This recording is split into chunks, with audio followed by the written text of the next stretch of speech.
cái channel clear to ten zavai in si bai ule tun lai hen kan ramin boy pui lian tak mai ne ya chu pathian thurong ka in social media tin renga dara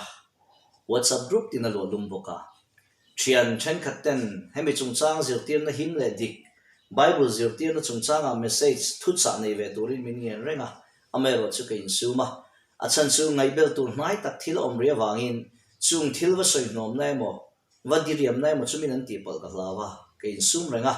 tu kinero chu la chula ni kringa kanron trong chuak ve don ta ani amero chu tu kin zinga hian James a soi chia te mo katum shan lova sai lu tar soi nom po katum lo amero chu Bible hian engtin nge hetiang thil himin zirtir thin te ro hi churan soi katum mai ani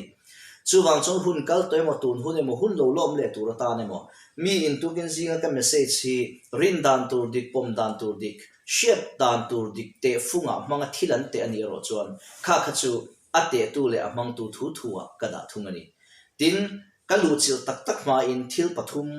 pani khat pani thum lek in ti zok teang thuma shoi han ne ka du ama chu hetiang thil hi eng tiang ngai tu ne ti hi ni ngoi san mai nge en liam mai nge hetiang kara hian zirtir na dik au cho pui khoi nge pathian du dan le pathian thu zok nian ti hi ngai dan phir ani kring asan chu kan rama chok ni lo khovel pum puya hian thil mak tam tak ngai to na le mi tam tak shoi peng thei zirtir na lo chok chok to maya entirnan montanism zirtir na kan ti te montan le thui shoi ten pepuza kho a le so krista kum sang ro rel ho don ni shete tharau thiang lim impon na fam kim ni ten lo sheto he ta church history ko shan chan ching kan chir chuan edi engzange edi za sunga le pasari chawa dai tau han chung chu lo boi pui to ko shan puna lo no to ni chu khatiang chi khan kan rama te po tiang chu lo chuak zela chung kwa unaw nge nge point tui kha thak thak na te tin in le lo zong zong cha na khum hun dang a pem na te khatiang kha lo chuak hem to lu tu kani heng hi ahun lai en liam mai khang e lo tha ahun lai khan mi in zirtir na dik ko mu ti chu zo no om thei ta kani a engpo ni se thutluk na chui ko to Bible e kanen ro chuan lali so krista hun lai chang to khan mishing nun chol na tak ni si lo thamon na tak khen chong tur si lo wa mishing nun pot pe na kai shoi thi zir tin reng reng chu lali so krista hian aron against aron hial chan to a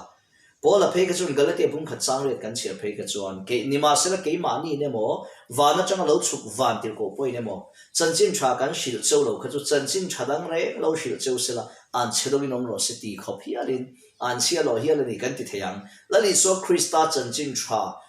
laimu chau lo hi chu pola hian engma he du lovani ti chiang em mai ni ole kha kha thuma shwai ni sela kalu chil don tak tak ma se pakhat che kan soi le teang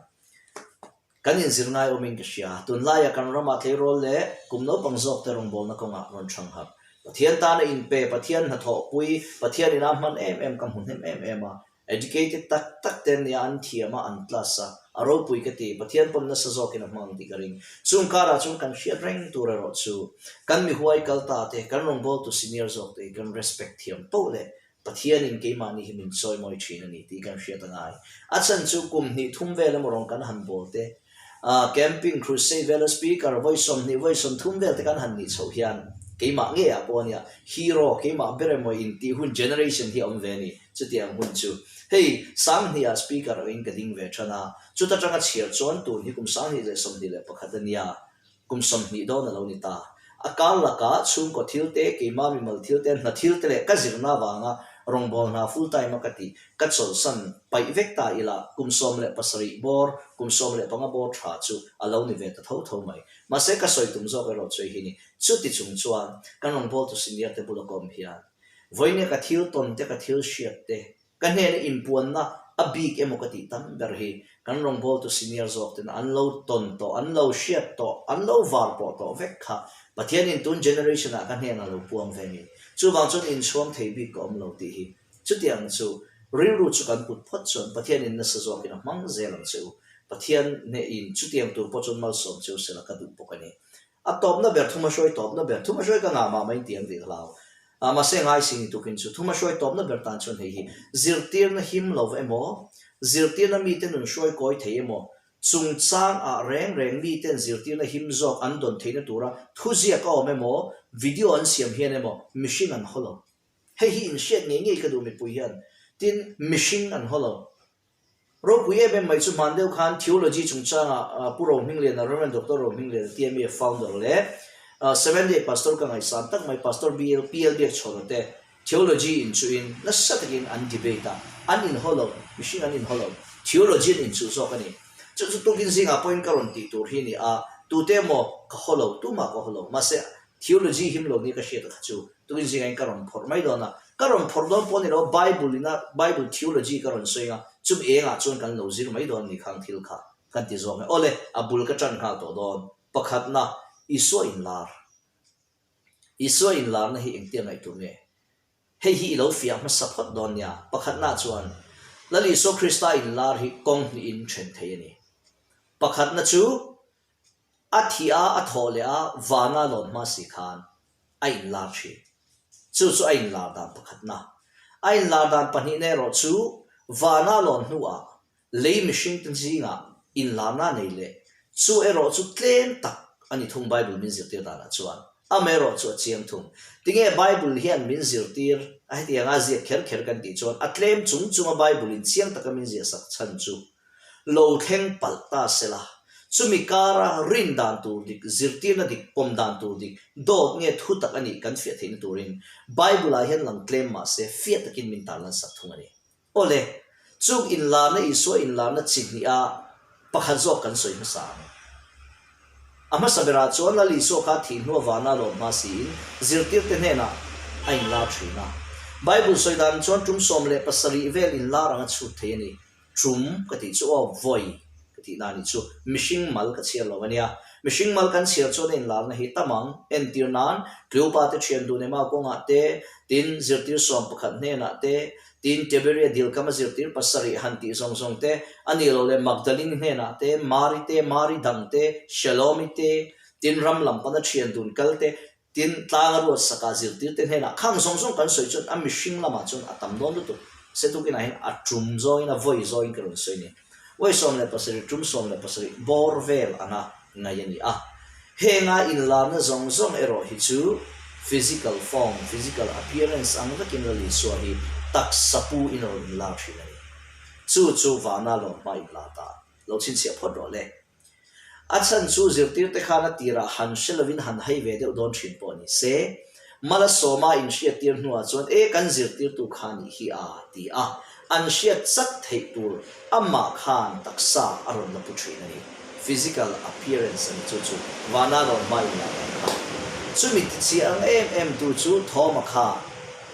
anna ka fean chun na te akut ta an khen na sel te ka khoi lo chon a thole ti ka oi velo ati a ta chu zirtir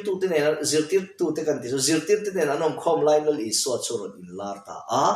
thoma hei min khen na sel he khoi la kanna ka an chun na te po chu han zen ta che atia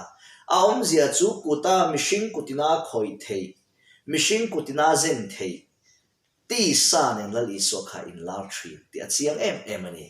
chu wana lon ma Inlar na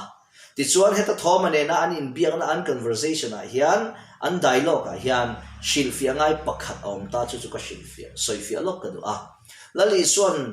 thoma ne na nang chuan I min hu a min ringa thae ni ma sela mulovering te chuan enga thole tin lal Isua so ya helai takhi akor message shelo hian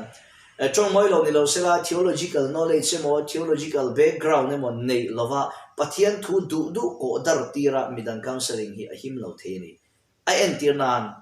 khoi huna mo thil ma ka thlenga khoi huna mo Inlar nan hua khoi huna mo chi sang eng thil pon ro se thlenga ti chuan nangin I om huna rina wa har ve mole ke chu ko I manglo a huna kom ve si lo wa I lo ti ta a khati ang huna khan tui ne mo mulovaring te chu enga thole ti ni kha ron ti sela adiklo khami mulovaring te chu enga thole ti Bible thu kha khati anga mana tang khang li son soilo chu ti ni chu ngi om zin ta lal Isua mulovaring ten an eng thol pui tur thil a soi chu a thole ti khani infem a thole ti kha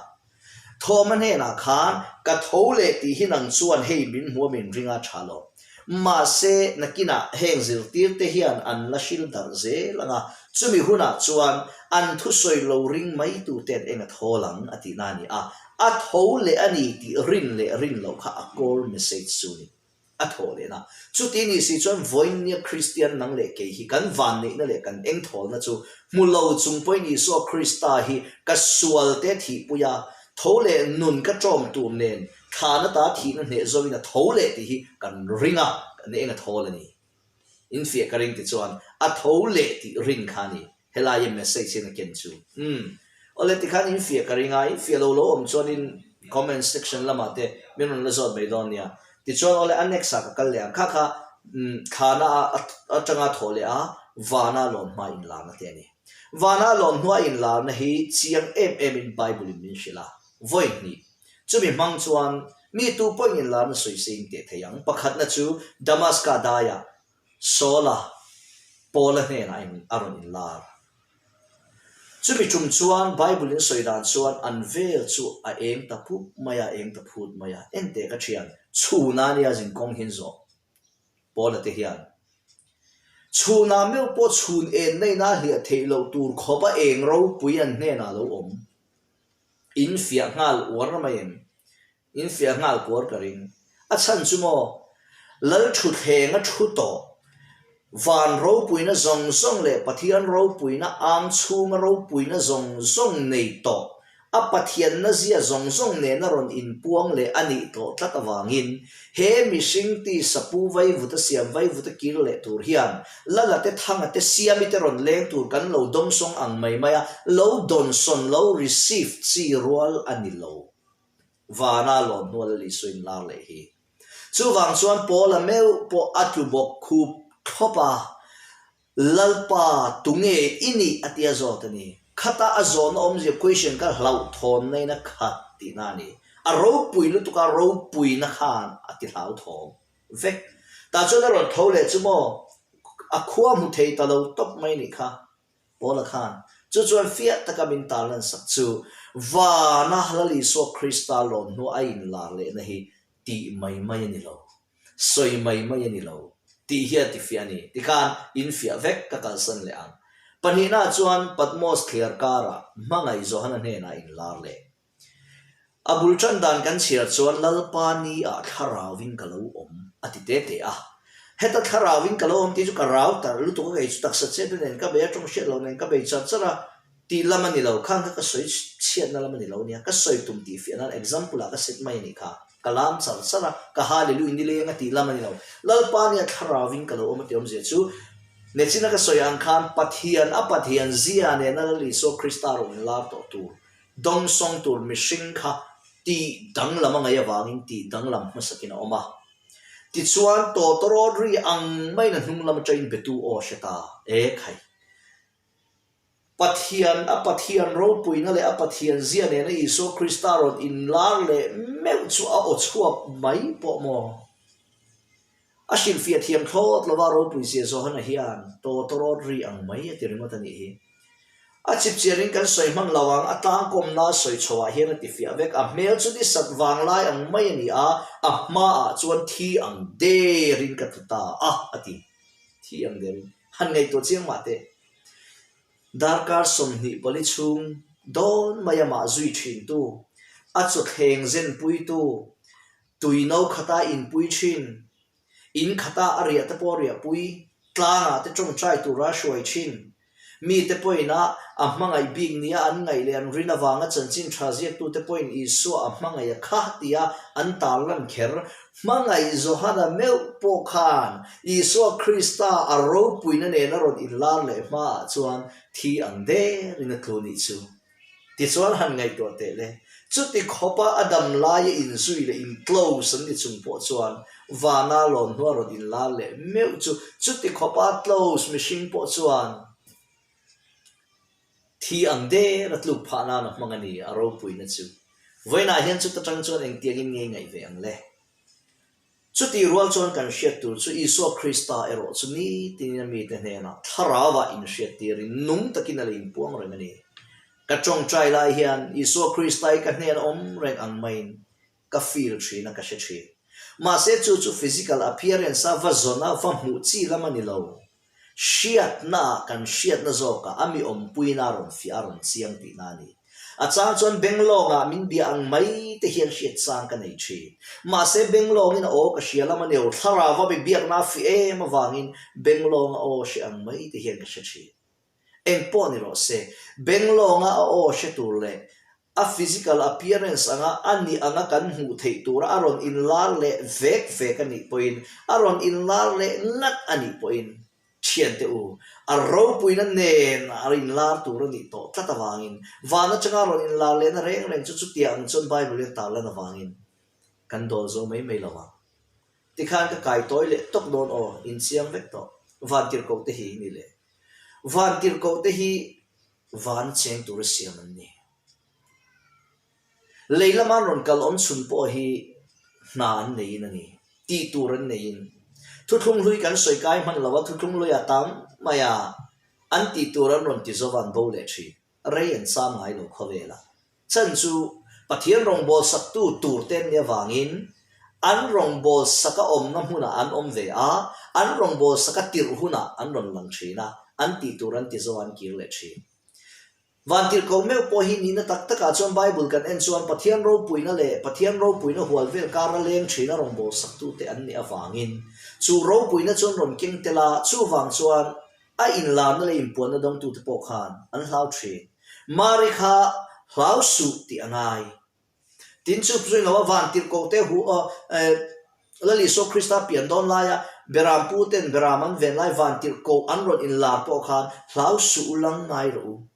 ti an ngai a ro pui ema tin Zakaria in zona pian don line Zakaria in mai chama thil han line asira Vantirhkoh lo dinga Zakaria chuan hlau heta hlau hian pian thar lo wang lama hlau an ni lo a ro pui na zo khan thil mu ngai lo thil kheng ngai lo thil lo kheng phut khan an mani kha engni adeng dot thin ti na ani chu tiang zong chon ngai thei ome ti chuan in chef in ka ring ti khan du tok le mayang chu ti ni si chon Vantirhkoh chu le a hian an in lar theim theye ma se an cham ngai lo an ti turan ti zoin an kal le thri mishing min ve him tura pathian in Vantirhkoh dan engem guardian angel omang ka ring ke pon ma se chu po chu ven him kan ngai hun zela min ve him turin an kalang chu ti an chon Vantirhkoh chum sang hi ngai turani message min ron peturin an lang thin chu le ka bu kan pastor le kan theologian ten an ziang na sa to khalam chu kal thuya ngai pon chu tharau thiam thing